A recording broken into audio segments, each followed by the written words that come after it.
किनारे एक पेंटर अपनी पेंटिंग बना रहा है। हमें उसका चेहरा नहीं दिख रहा। थोड़ा सा दाएं, बस अब बिल्कुल सही बनेगी तुम्हारी पेंटिंग। देखो। तभी हम देखते हैं कि पेंटर की पेंटिंग पूरी हो गई है। उस पेंटिंग में एक लाश है जो नदी में पड़ी हुई है।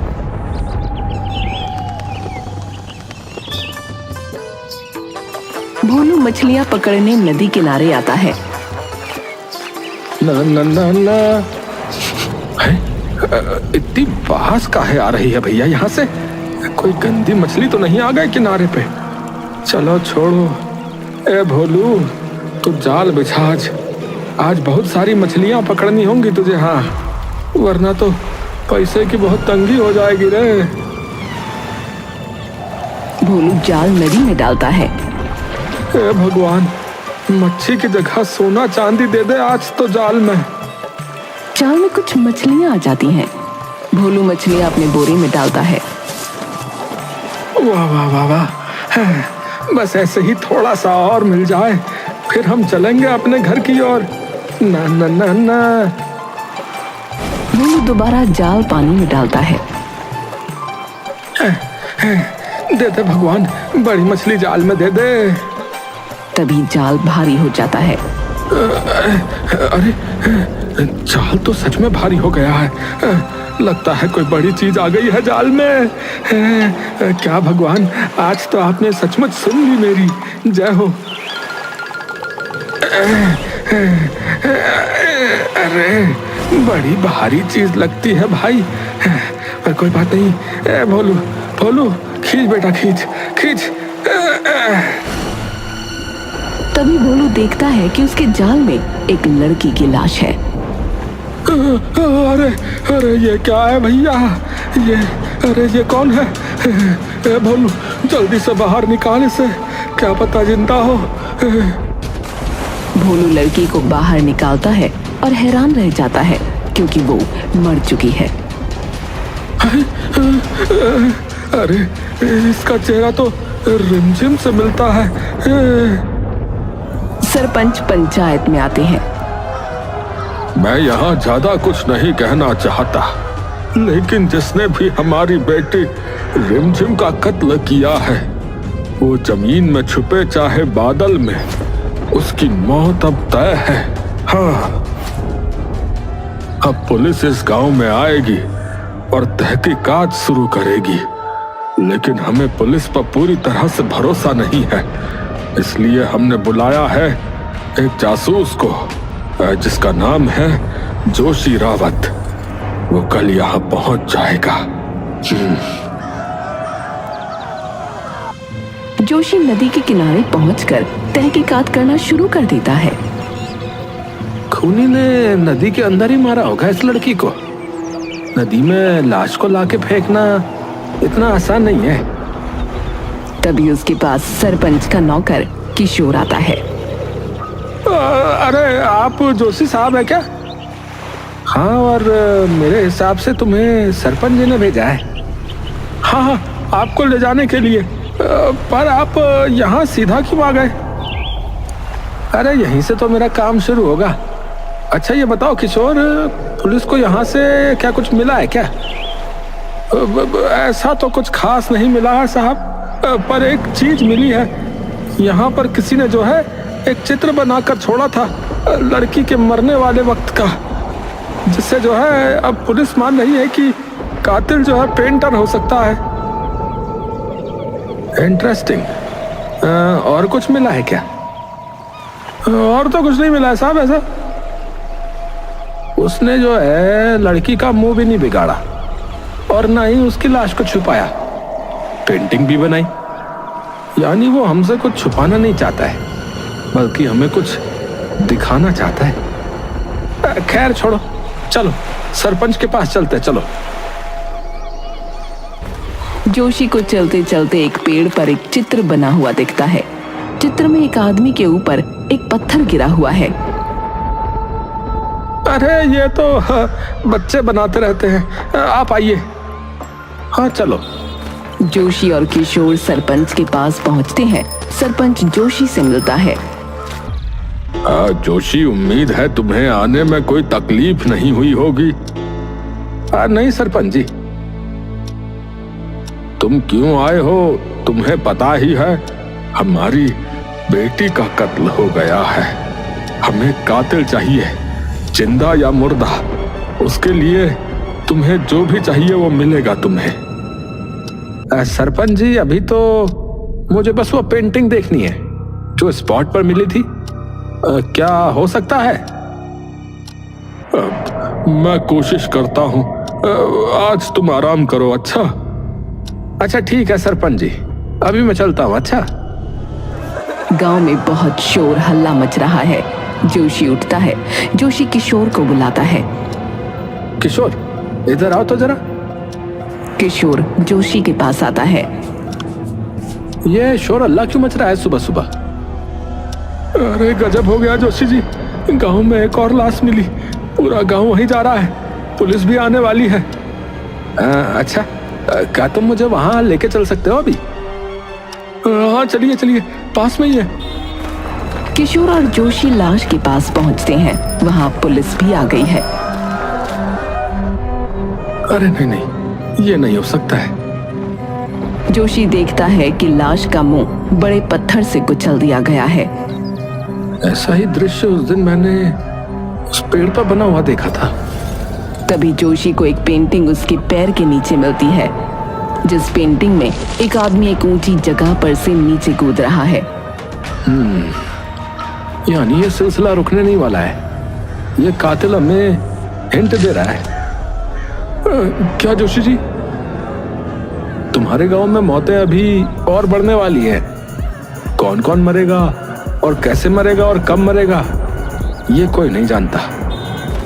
किशोर जोशी को वहीं से पुलिस स्टेशन ले जाता है।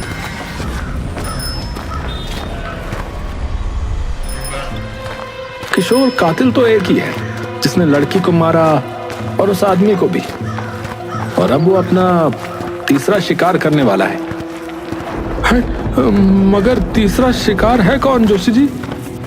देखो, मैं बस इतना बता सकता हूँ कि वो किसी ऊंचाई से गिरा के मारेगा। हमें तैयार रहना होगा। मुझे कल तक तुम ये बताओ कि इस गांव में ऊंचाई वाली जगह कौन कौन सी है जहां लोग जाते हैं। जोशी एक सीनियर पुलिस ऑफिसर से मिलता है जिसका नाम प्रदीप है। जोशी पुलिस स्टेशन आया है प्रदीप से मिलने। नमस्ते प्रदीप जी, मैं जोशी रावत। सरपंच जी ने बताया होगा आपको। जी हाँ, बताया। और ये भी बताया कि गांव में ये जो कत्ल हो रहे हैं, आप अपनी तरफ से भी इनकी तहकीकात कर रहे हैं, और अभी आपको एक क्लू भी मिला है। जी हाँ प्रदीप जी, ये कातिल कोई आम आदमी नहीं है। ये मजे के लिए कत्ल कर रहा है। जोशी जी, इसका मतलब साफ है, वो हमें ललकार रहा है। आपके पास जो क्लू है वो दिखाइए। अगली मौत किसी ऊंचाई से गिरकर होगी। वो हर बार एक क्लू छोड़कर जाता है। हमें इसके लिए तैयार रहना चाहिए।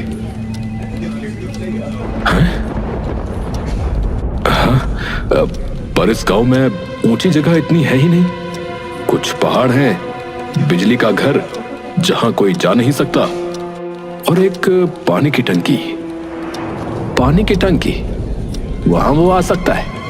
हम लोग वहीं रहेंगे। क्या पक्का वो वहां आएगा? अब आपके पास और कोई ऑप्शन है? ठीक है, मैं अपनी टीम का एक आदमी वहां तैनात करता हूं। प्रदीप जी, याद रहे, अगर उससे जीतना है तो हमें उसे जिंदा पकड़ना होगा।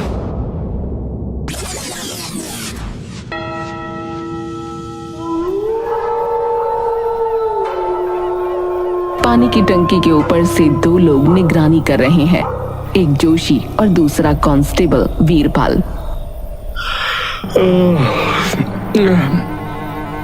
सर जी, रात के 2 बज गए सर जी। आज भी नहीं आने वाला आपका कातिल। 5 दिन से तो ऐसे ही इंतजार में बैठे हैं। वीरपाल, अभी तक उसने तीसरा कत्ल भी तो नहीं किया। तो हमें यहीं रहना होगा, क्योंकि हमारे पास एक ही मौका है उसे पकड़ने का। पर ये तो बताइए सर जी, आप कैसे कह सकते हो कि वो चित्र उसने ही बनाया है? अरे क्या पता किसी बच्चे ने बना के फेंक दिया हो। देखो वीरपाल, उसने जो रंग इस्तेमाल किए थे ना, वो वही सेम रंग पहली पेंटिंग में भी इस्तेमाल हुए थे। इसलिए मुझे पूरा यकीन है कि वो पेंटिंग जो है ना, उसी ने बनाई थी। अच्छा चलिए मान लेते हैं, पर ये कातिल 5 दिन से क्यों नहीं आया? कल से तो प्रदीप सर हटा देंगे हमें यहाँ से। शायद वो हमारे जाने के बाद आए। फिर हो सकता है वो इसीलिए नहीं आया क्योंकि उसे पता चल गया है कि हम उसका यहाँ इंतजार कर रहे हैं। पर मेरा दिल कहता है कि यह कातिल डरपोक तो नहीं है। पता नहीं सर, क्या क्या बोलते रहते हो आप। छोड़िए, मैं तब तक एक बीड़ी पी लेता हूँ। वीरपाल बीड़ी पीने के लिए टंकी की दूसरी साइड पर जाता है।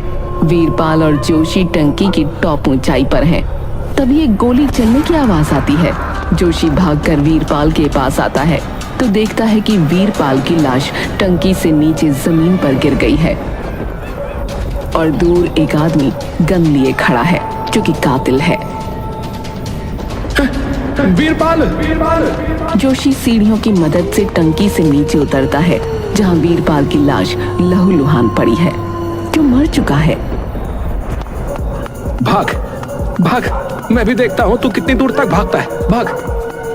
जोशी जंगल की तरफ भागता है जहां उसने कातिल को देखा था। लगता है भाग गया। मुझे थोड़ा और जल्दी आना चाहिए था। तभी पीछे से जोशी के सर पर कोई वार करता है। जोशी बेहोश हो जाता है। जोशी होश में आता है तो तेज धूप निकल गई है। मेरे हाथ से वो निकल गया, वो यही था। तभी जोशी अपनी शर्ट को देखता है और हैरान रह जाता है। ये क्या? एक और क्लू। जोशी की शर्ट पर एक स्केच बना है जिसमें एक पुलिस वाला खुद को गोली मार रहा है।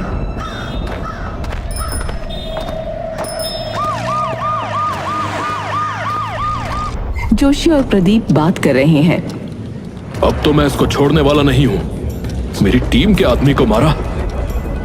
गुस्सा शांत रखिए प्रदीप जी, क्योंकि वो यही चाहता है आपको गुस्सा आए। गुस्सा शांत रखूं? यहाँ मेरा एक आदमी मर गया है और आप कह रहे हैं कि मैं गुस्सा शांत रखूं? जोशी प्रदीप को अपनी शर्ट देता है जिस पर एक स्केच है। उसका अगला शिकार जो है आप हो सकते हो।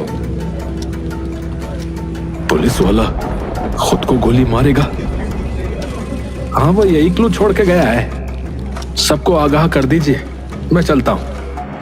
जैसे ही जोशी पुलिस स्टेशन से निकलता है वैसे ही एक आदमी पुलिस स्टेशन के अंदर आता है। वो आदमी प्रदीप के पास जाता है। प्रदीप जी, आप ही हैं क्या? हाँ, तुम कौन? जी, एक कंप्लेन लिखवानी है। बोलो। जी, एक अजीब सी बीमारी है इस आदमी को। इसे लोगों को मारने का मन करता है और अभी तक 3 कत्ल कर चुका है, पर पकड़ में नहीं आया किसी के। क्या? कौन है ये?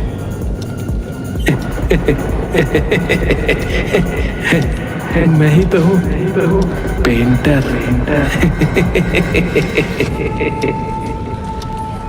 प्रदीप हैरान हो जाता है। थाने में खड़े लोग भी। जोशी पुलिस स्टेशन जाता है क्योंकि उसे खबर मिल जाती है कि पेंटर पकड़ा गया। जोशी प्रदीप से मिलता है। जोशी, उसको अंदर रखा गया है। वो खुद आया चलकर हमारे पास। पता नहीं क्या चाल चलने वाला है।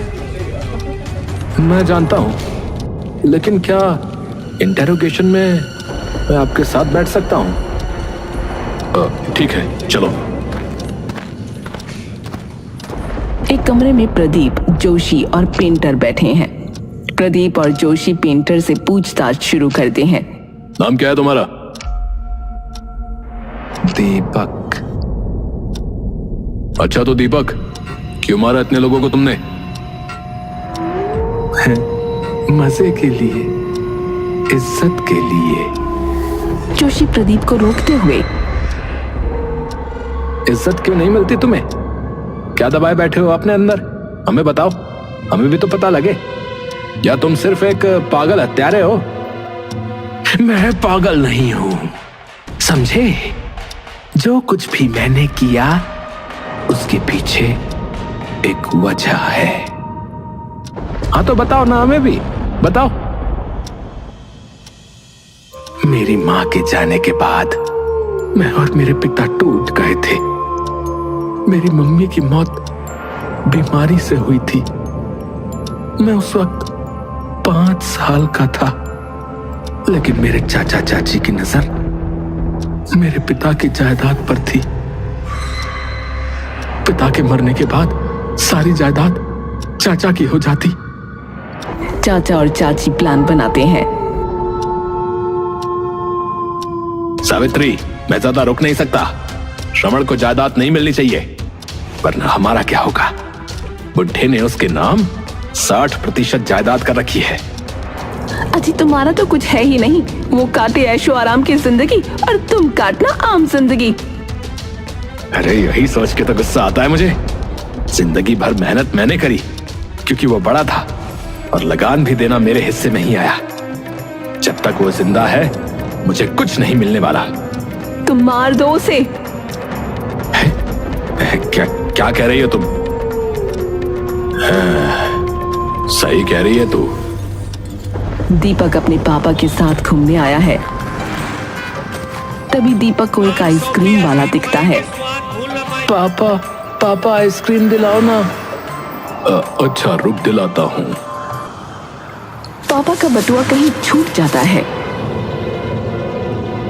दीपक तू यही रहे। लगता है मेरा बटुआ कहीं गिर गया है, मैं लेके आता हूँ। अच्छा। पापा को बटुआ सड़क पर गिरा मिलता है। तो ये रहा। तब ये गाड़ी आकर पापा को टक्कर मार कर निकल जाती है। दीपक पूरे हादसे को अपनी आंखों से देखता है। उसके बाद मेरे चाचा ने पुलिस को पैसे खिला दिए और वो केस बंद हो गया। मैंने अच्छी तरह देखा था, उस गाड़ी में चाचा ही बैठा था।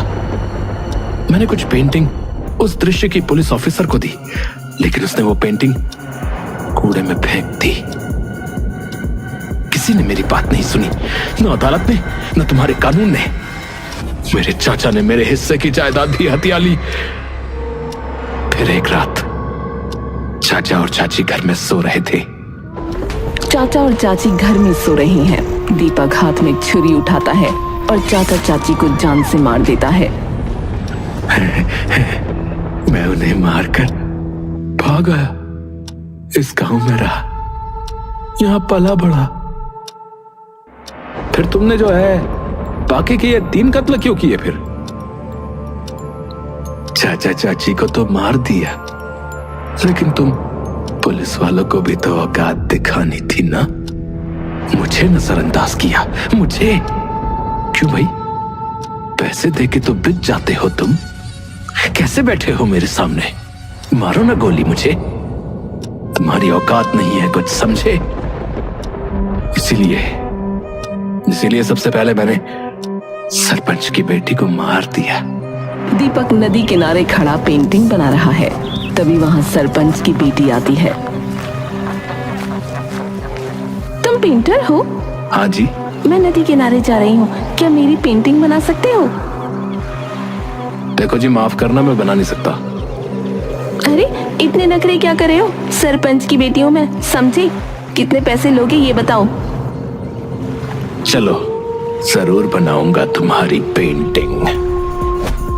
सरपंच की बेटी को दीपक नदी में डुबाकर उसका दम घोटकर उसे मार देता है और फिर उसकी पेंटिंग बनाता है।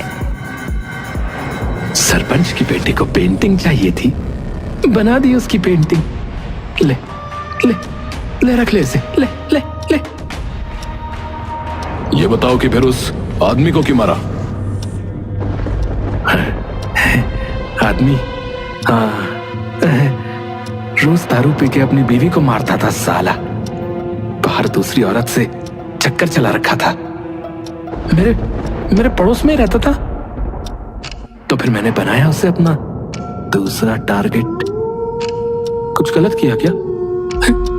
कुछ कुछ गलत किया क्या?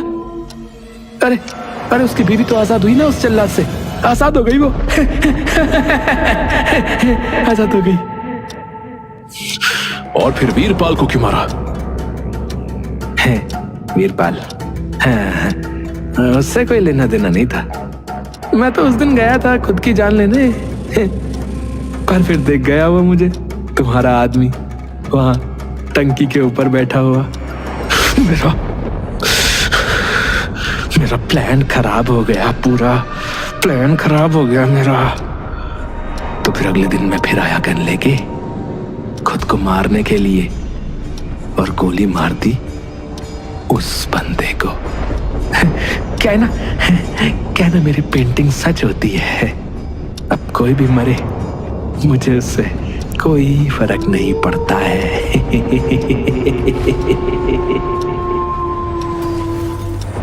जोशी प्रदीप का गुस्सा देखते हुए उसे बाहर भेजता है कमरे से। प्रदीप बाहर जाता है। तुमने मुझ पर हमला किया और मुझे एक क्लू दिया।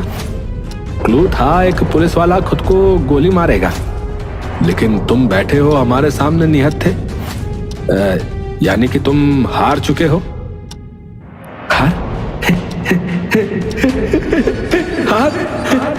हार चुका हूं। मेरी पेंटिंग सच होती है, समझे? उसके पीछे एक वजह होती है। अब कैसे, वो देखो। तभी पुलिस स्टेशन के सामने एक गाड़ी आकर रुकती है। गाड़ी में से एक पुलिस ऑफिसर निकलता है। वो थाने के अंदर जाता है। सामने प्रदीप खड़ा है। पुलिस ऑफिसर खुद को गोली मार लेता है। जोशी और प्रदीप हैरान रह जाते हैं।